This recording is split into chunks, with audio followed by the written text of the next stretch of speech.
Sabi sa ating ebanghelyo, sinikap ng lahat ng tao na mahipo siya sapagkat may taglay siyang kapangyarihang magpagaling ng lahat.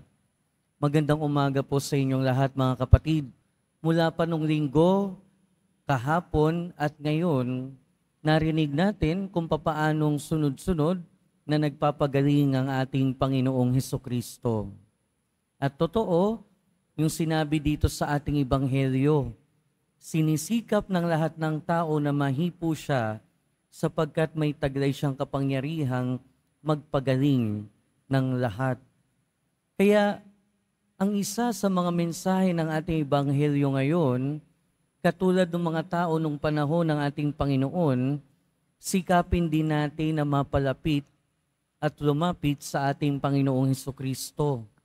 Dahil kaya niyang pagalangin ang lahat. Ibig sabihin, hindi lang mga pisikal na karamdaman yung kayang pagalingin ng ating Panginoong Hesukristo. Siyempre, pati yung mga espiritual na karamdaman. Pero hindi lang din yun, dahil kahit anong sira, kahit anong bagay na hindi maayos, kayang pagalingin ng ating Panginoon. Sa ating unang pagbasa, narinig natin, sinasabi ni San Pablo sa mga taga-Korinto, yung mga makasalanan ay hindi matatanggap sa kaharian ng Diyos. Pero sinabi rin niya na noon sila ay ganon. Noon, yung mga taga-Korinto ay nakikiapid, maraming kasalanan na ginagawa, nangangalunya. Pero sabi ni San Pablo, dahil kay Kristo, ngayon hindi na sila ganon. Ibig sabihin, kahit kasalanan, kahit yung makasalanang tao, kayang pagalingin ng ating Panginoong Hesukristo. Kahit na anong hindi maayos sa buhay natin, kayang ayusin at pagalingin ng ating Panginoon.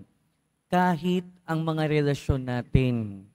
Ganon din naman yung sinasabi sa ating unang pagbasa na sinasabi ni Apostol San Pablo sa mga taga-Korinto.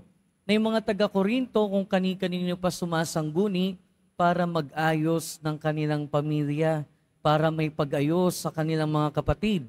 Pero ang paalala sa atin, kung merong sigalot sa ating buhay, kung merong lamat sa ating relasyon, kung meron tayong karamdaman, kung merong hindi maayos, kanino tayo unang pumupunta? Sana sa Diyos. Dahil lahat ng bagay, kahit yung mga relasyon natin na sira, kayang ayusin ng Diyos. Yung iba sa atin punta agad ng barangay kapag ka merong alitan. Yung iba punta agad ng pulis. Yung iba punta agad kay Tulfo. Pero ang paalala sa atin, sana pagka merong hindi maayos sa buhay natin, pag meron tayong karamdaman, pag meron tayong kasalanan, pag merong relasyon na nasisira sa ating buhay, sana una tayong lumalapit sa ating Panginoong Hesukristo. Dahil kaya niyang ayusin lahat ng bagay. Kaya niyang ayusin at pagalingin lahat ng klase ng karamdaman. Pero ang pagpapagaling ng ating Panginoong Hesukristo ay laging may kasunod. Ang pagpapagaling ay nagmumula sa ating Panginoon, pero yung kasunod ng pagpapagaling ay nagmumula sa pinapagaling. Ano ba yung usual na nangyayari kapag nagpapagaling ang ating Panginoon? Isang bagay yung nangyayari palagi, nagbabago. Nagbabago yung taong pinapagaling. Nagbabago yung taong inaayos ng ating Panginoon.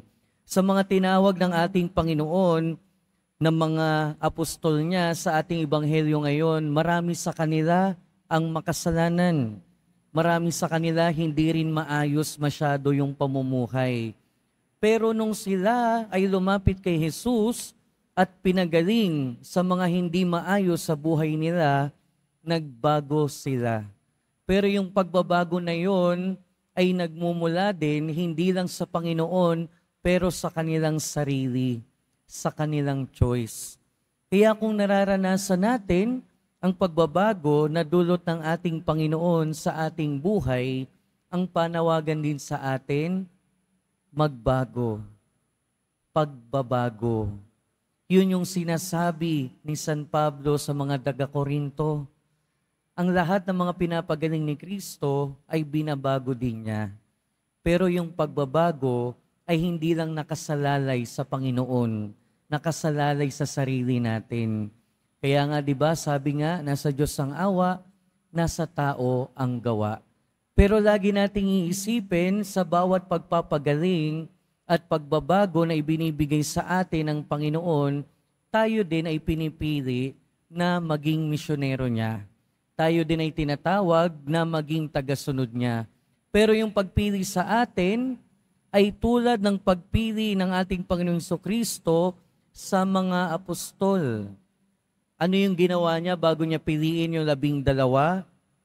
Nagdasal muna siya ng mahabang panahon. Nagdasal muna siya ng magdamag. So ibig sabihin, kung ano man yung mission natin sa buhay ngayon, kung ano man yung kinalalagyan natin sa buhay ngayon, kung ano man yung ginagawa natin sa buhay ngayon, ay tinatawag din tayo para sundin at sundan ang ating Panginoon. Pero yung kanyang pagtawag, lagi nating tandaan, hindi yan random. Hindi yan basta lang naisip. Dahil ang pagpili niya sa atin ay base sa ating kapasidad na alam ng ating Panginoon.